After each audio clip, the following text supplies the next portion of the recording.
ধূমপান স্বাস্থ্যের পক্ষে ক্ষতিকর, এতে কর্কট রোগ হয়। মদ্যপান স্বাস্থ্যের পক্ষে ক্ষতিকর, মদ্যপান করবেন না আর মাছেদের করাবেন না। Smoking is injurious to health, it causes cancer. Consumption's alcohol is injurious to health, don't try it with fishes either. Please, no animal were harmed during the making of this film. সকল ধর্মের সার কথা ঈশ্বর, তাই এই অনুষ্ঠানটির নির্মাণ ও পরিকল্পনার উদ্দেশ্য সম্পূর্ণভাবে ঈশ্বরভিত্তিক এবং সম্পূর্ণরূপে অর্থনৈতিক লেনদেন বিবর্জিত। কোনো বিশেষ ধর্মকে বা জাতিকে নির্দেশ করে কোনো বক্তব্য এই অনুষ্ঠানে রাখা হয়নি।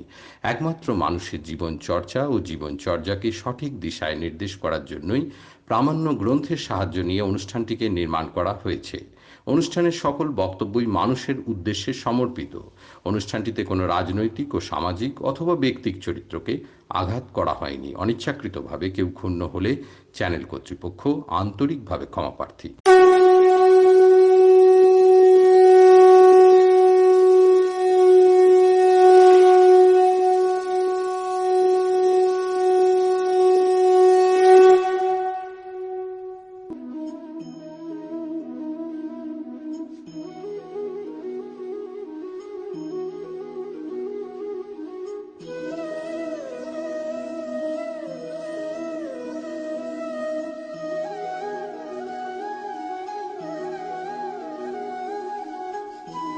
সমগ্র অনুষ্ঠানটির পরিকল্পনা ও পরিচালনায় শ্রী তিলক কুমার বড়াল, নামকরণ ও চিন্তনে শ্রীমতী উর্মিমালা বসা ও শ্রী শুভজিৎ ভর।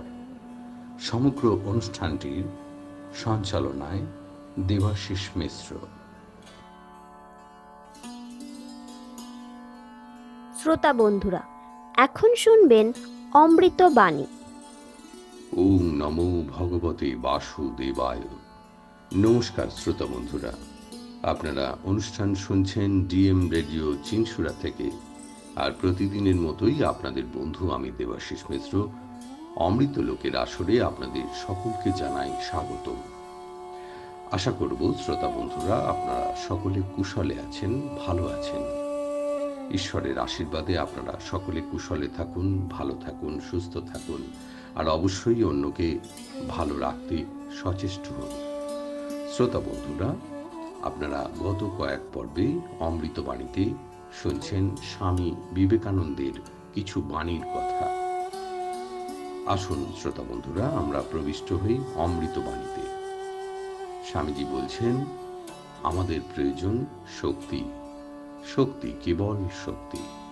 আর উপনিষদ সমূহ শক্তির বৃহৎ আকর। উপনিষদ যে শক্তি সঞ্চার করিতে সমর্থ, সেই শক্তি সমগ্র জগৎকে তেজস্বী করিতে পারে। উহার দ্বারা সমগ্র জগৎকে পুনরুজ্জীবিত, শক্তিমান ও বীর্যশালী করিতে পারা যায়। উহা সকল জাতির, সকল মতের, সকল সম্প্রদায়ের দুর্বল, দুঃখী, পদদলিতকে উচ্চ রবে আহ্বান করিয়া নিজের পায়ের উপর দাঁড়াইয়া মুক্ত হইতে বলে। দৈহিক, মানসিক, আধ্যাত্মিক মুক্তি বা স্বাধীনতা, ইহাই উপনিষদের মূল মন্ত্র। জগতের মধ্যে ইহাই একমাত্র শাস্ত্র যাহা পরিত্রাণের কথা বলে না, মুক্তির কথা বলে। প্রকৃত বন্ধন হইতে মুক্ত হও, দুর্বলতা হইতে মুক্ত হও। বেদান্ত বলেন, তোমার অদৃষ্ট তোমার নিজের হাতে। তোমার কর্মই তোমার এই শরীর গঠন করিয়াছে, অপর কেহ তোমার হইয়া এই শরীর গঠন করে নাই। সেই সর্বব্যাপী ভগবান তোমার অজ্ঞানবশত অব্যক্ত রহিয়াছেন। আর তুমি যেসব দুঃখ সুখ ভোগ করিতেছ, এগুলি জন্য তুমিই দায়ী। ভাবিও না তোমার অনিচ্ছা সত্ত্বেও তুমি এই ভয়াবহ জগতে আনিত হইয়াছ। তোমাকে জানিতে হইবে, তুমি ধীরে ধীরে তোমার জগৎ রচনা করিয়াছ এবং এখনো করিতেছ। তুমি নিজের আহার করিয়া থাকো, অপর কেহ তোমার হইয়া আহার করে না। তুমি যাহা খাও তাহার সারভাগ তুমি শরীরে শোষণ করিয়া লাও। অপর কেহই তোমার হইয়া উহা করে না। তুমি ওই খাদ্য হইতে রক্ত মাংসের দেহ প্রস্তুত করিয়া থাকো, অপর কেহ তোমার হইয়া উহা করে না। ইহা যদি সত্য হয় যে বর্তমানে তুমি নিজ শরীর গঠন করিতেছ, তবে ইহাও সত্য যে অতীতেও তুমি নিজ শরীর গঠন করিয়াছ, ভবিষ্যতেও করিবে। আর ভালো মন্দ সব কিছুরই দায়িত্ব তোমার। ইহা বড়ই আশার কথা যে আমি যাহা করিয়াছি আমি আবার তাহা নষ্ট করিতে পারি। শ্রোতা বন্ধুরা, এতক্ষণ শুনলেন অমৃতবাণীতে স্বামী বিবেকানন্দের কিছু বাণীর কথা। আজকের অমৃতবাণী এইটুকুই। শ্রোতা বন্ধুরা, অমৃতলোকে এখন শুনবেন গীতার কথা। আসুন শ্রোতা বন্ধুরা, আমরা গীতার 6ষ্ঠ অধ্যায় ধ্যান যোগে প্রবিষ্ট হই।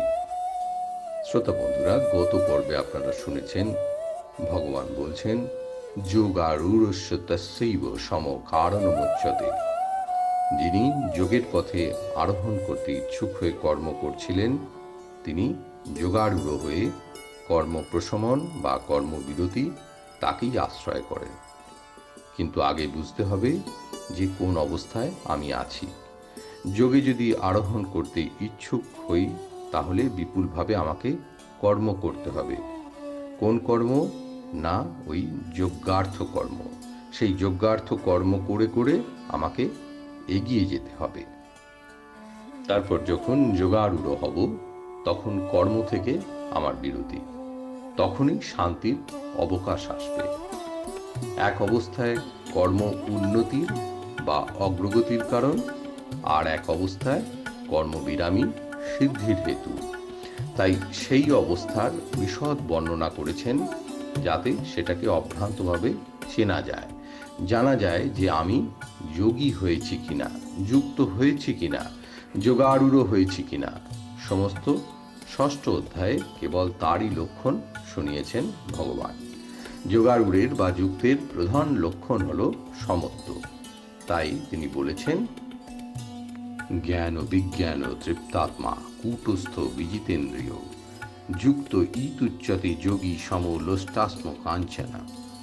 এখানে যেমন সম শব্দটি ব্যবহার করেছেন, তেমনি পরের শ্লোকেও দেখিয়েছেন, সুহৃর্মিতার্যুদাসীন মধ্যস্থ দেশবন্ধুষু সাধুস্য পিচ পাপিষু সমবুদ্ধি বিশিষ্যতে।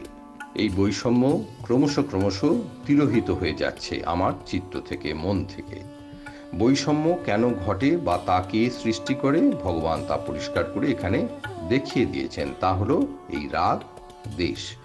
এই রাগ দেশের মালিন্যের দরুনই আমরা কাউকে ভালো, কাউকে মন্দ, কাউকে বন্ধু বা শত্রু। যদি অসংযত হও অথচ যোগের জন্য পা বাড়াও, তাহলে তুমি ইত নষ্ট তত ভ্রষ্ট হবে। কোনোদিন তুমি যোগে আরূঢ় হতে পারবে না, কেননা যোগের অনিবার্য শর্তই হচ্ছে সংযম। সংযতাত্মা যিনি নন, তার পক্ষে যোগ কোনোদিনই সম্ভব হবে না।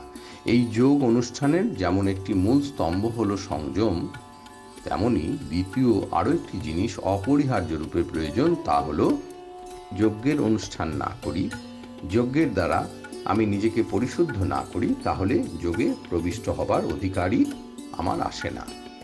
যজ্ঞ আমাদের কি দেয়? আমরা শিখেছি যজ্ঞ আমাদের সুনিয়ন্ত্রিত করে, সুসংযত করে।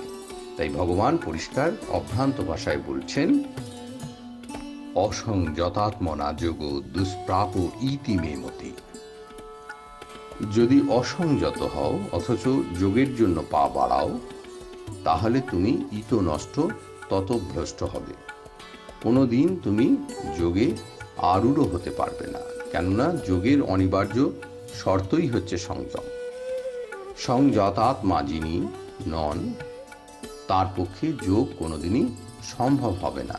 এই যোগ অনুষ্ঠানের যেমন একটি মূল স্তম্ভ হলো সংযম, তেমনি দ্বিতীয় আরও একটি জিনিস অপরিহার্য রূপে প্রয়োজন, তা হলো স্বনিশ্চয়েন যোক্তব্য যোগ নির্বিণ্ন চেতসা। এই অনির্বেদ্যি চাই। আমি যোগের পথে পা বাড়িয়েছি, সেই লক্ষ্যের দিকে অগ্রসর হচ্ছি, কিন্তু কিছু দূর অগ্রসর হই যদি বলতে থাকি আর কত দূর সেই লক্ষ্য, কতদিনে আমি সেখানে পৌঁছবো, আর এই ভেবে যদি আমার চিত্তে হতাশা আসে, নির্বেদ আসে, তাহলে আমি যোগে অটল থাকতে পারবো না, যোগভ্রষ্ট হব। সেই জন্য যোগের জন্য আরও একটি জিনিস যা একান্তই দরকার, তা হলো অসীম ধৈর্য, মনোবল আর অনির্বিণ্ণতা। এইসব শ্লোকের ব্যাখ্যার সময় টিকাকাররা আমাদের শুনিয়েছিলেন সেই টিট্টিপ পক্ষীর কাহিনী, যে সংকল্প করেছিল সমুদ্রের জল তার ঠোঁটে করে একটি একটি করে বিন্দু সে সঞ্চয় করে আনবে, এনে বালির উপর ফেলে সমুদ্রকে শোষণ করবে।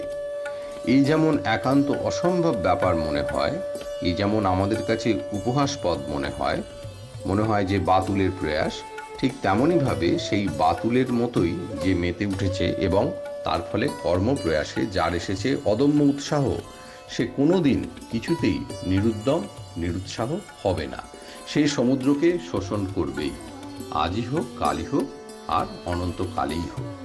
সমুদ্র শোষণে যেমন ধৈর্যের প্রয়োজন, তেমনি একদিন না একদিন আমি যোগে প্রতিষ্ঠিত হবই হব, যদি চিত্তের মধ্যে, মনের মধ্যে এই রকম দৃঢ়তা থাকে, নিশ্চয়তা থাকে, তাহলে সেই নিশ্চয়তা এবং অনির্বেদ আর সেই সঙ্গে সংযম, এই তিনটিকে পুঁজি করে আমরা এগিয়ে যেতে পারবো যোগের পথে। সেই যোগের লক্ষণ আরও সুস্পষ্টভাবে দিয়ে ভগবান বিশেষ করে সাবধান করেছেন এই বলে যে নিশ্চয়তা বা দৃঢ়তা মানে জেদ বা একগুঁয়েমি নয়। যখন যোগ করতে যাবে তখন সবসময় মনে রাখবে এই যোগ হলো মধ্যপথ, মধ্যমা, প্রতিপ্রদা। সাধকরা, মহাপুরুষেরা নিজেদের জীবনে এগুলি অনুষ্ঠান করে দেখিয়ে যান মানুষের শিক্ষার জন্য। বুদ্ধদেব যখন এই জ্ঞানের জন্য লালায়িত হয়েছিলেন, তখন দৃঢ়কণ্ঠে তিনি বলেছিলেন, ইহাসনে শুষ্যতু মে শরীরং তবস্থি মাংসং প্রণয়ং চ জাতু অপ্রাপ্য বৌধিং বহু কল্প দুর্লভং নৈব সনাৎ কায় মতশ্চলিষ্যতি। কি কঠোর ব্রত তিনি ধারণ করেছিলেন, সংকল্প করেছিলেন, আমার সব কিছু চলে যাক, দেহ অস্থি চর্মসার হোক, এ সাধন আমি ত্যাগ করছি না যতক্ষণ না আমি জ্ঞান লাভ করছি। আহার বিহার নিদ্রা সব ত্যাগ করে দৃঢ় সংকল্প নিয়ে সেই কঠোরতায় তিনি ব্রতী হয়েছিলেন। কিন্তু দেখলেন এই কঠোরতার ফলে তার চিত্তের বা মনের মূর্ছা ভাব এসে উপস্থিত হচ্ছে, অর্থাৎ কোথায় জ্ঞান লাভ করবেন না তার জায়গায় তিনি অজ্ঞানের দিকে ঢলে পড়ছেন। তখন সেই আকাশবাণী তিনি শুনতে পেলেন, মধ্যপথকে অবলম্বন করো। গিরিশচন্দ্র তাই তার একটি গানে এই ভাবটি বড় সুন্দর করে ফুটিয়েছেন। আমার এই সাধের বিনা যত্নে গাঁথা তারের হার, যে যত্ন জানে বাজায় বিনে উঠে সুধা আনিবার। তানে মানে বাঁধলে ডুরি, তারে শতধারে বয় মাধুরী, বাজে না আলগা তারে, টানে ছিঁড়ে কোমল তার। সাধের বিনার মরণ যে জানে, সে তো তার বাঁধে না টানে, যে জোর করি ডোর বাঁধবে টেনে, বিনা নীরব রবে তার। ভগবান সেটি আমাদের এখানে অতি সুন্দর করে শুনিয়েছেন। নাত্যস্নতস্তু যোগৌ হস্তি ন চৈকান্ত মনস্নতা, ন চাতি স্বপ্নশীলস্য জাগ্রত নৈব চার্যনা। অতি বেশি ভোজন করলেও যোগ হয় না, আবার অনশন করলেও যোগ হয় না। আবার কেউ যদি মনে করেন আমি ঘুমোবই না, একেবারে বিনিদ্র রজনী যাপন করব, তাতেও যোগ হয় না। আবার দিনরাত ঘুমোলেও যোগ হয় না। সব সময় মনে রাখতে হবে, যুক্ত হার ও বিহারস্য, যুক্ত চেষ্টস্য কর্মসু, যুক্ত স্বপ্না ববধস্য যোগ ভবতি দুঃখ হার। এইভাবে যদি যোগের অনুশীলন করতে পারি ঠিক মধ্যপথে থেকে, অর্থাৎ প্রাণকে যথাযথভাবে রেখে, প্রাণকে কোনোভাবে আঘাত না করে, তাহলেই যোগ সর্বদুঃখ হর হয়ে উঠবে। শ্রোতা বন্ধুরা, এতক্ষণ আপনারা গীতার ধ্যান যোগ থেকে গীতার কথা শ্রবণ করলেন। আজকে গীতার কথা শ্রোতা বন্ধুরা এইটুকুই। পরবর্তী পর্বে আবার কথা হচ্ছে, দেখা হচ্ছে। ততক্ষণ শ্রোতা বন্ধুরা আপনারা সকলে ভালো থাকুন, সুস্থ থাকুন, আর অবশ্যই গীতার কথা শুনতে থাকুন। ধন্যবাদ শ্রোতা বন্ধুরা, নমস্কার। শ্রোতা বন্ধুরা, অমৃতলোকে এতক্ষণ শুনলেন গীতার কথা। প্রতিদিনের মতোই শ্রোতা বন্ধুরা, আপনাদের কাছে একটি অনুরোধ। অমৃতলোকের অমৃত সুধা পান করে আপনারা যদি প্রকৃতই তৃপ্ত হয়ে থাকেন, তাহলে অনুষ্ঠানটিকে অনেক অনেক বেশি লাইক করবেন, শেয়ার করবেন এবং আপনাদের সুচিন্তিত মতামত অবশ্যই কমেন্ট বক্সে লিখে পাঠাবেন। আর ডিএম রেডিও চ্যানেলটিকে অবশ্যই সাবস্ক্রাইব করবেন এবং পাশে থাকা বেল আইকনটি বাজিয়ে দেবেন পরবর্তী অনুষ্ঠানের সংকেত শীঘ্রই পাওয়ার জন্য। ধন্যবাদ বন্ধুরা।